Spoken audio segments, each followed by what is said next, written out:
Welcome to the LeakAlertor 6000 video series. This video covers how to change the battery for a Gen-2 LeakAlertor 6000. The battery in the LeakAlertor should last at least 1 year. However, battery life will be reduced with unattended alerts for leaks, faulty fill valves, and running toilets. You will know it's time to change the battery when the yellow LED begins to flash during a flush cycle.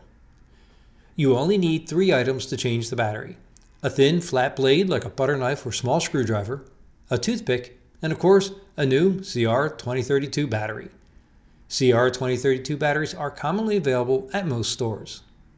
Do not use any sharp blades like a kitchen knife or an X-Acto knife, as you will risk damaging the sensors or circuit board.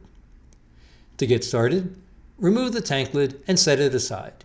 Then remove the unit from the toilet, taking care not to scrape or nick the sensor wires. If any alert begins to sound, press the reset button to silence the unit.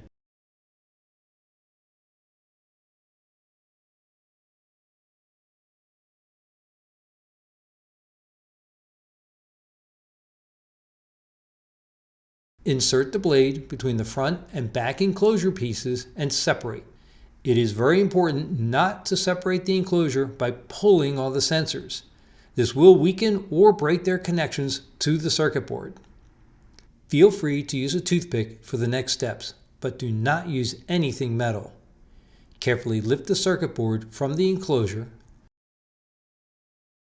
turn the board over, and remove the battery by pushing it out from the top of the battery holder. Slide the new battery in, making sure the plus side is up facing you.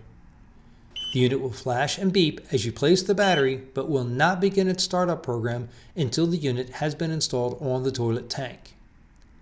Holding the front of the enclosure to face you, line up the reset button and sensors and gently press the circuit board onto the enclosure front. Confirm the circuit board is pressed down on the 6 ridges shown here.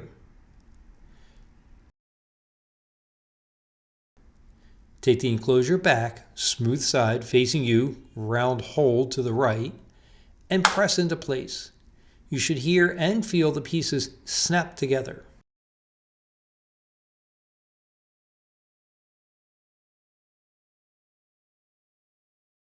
Place the unit back on the rim of the toilet and replace the tank lid.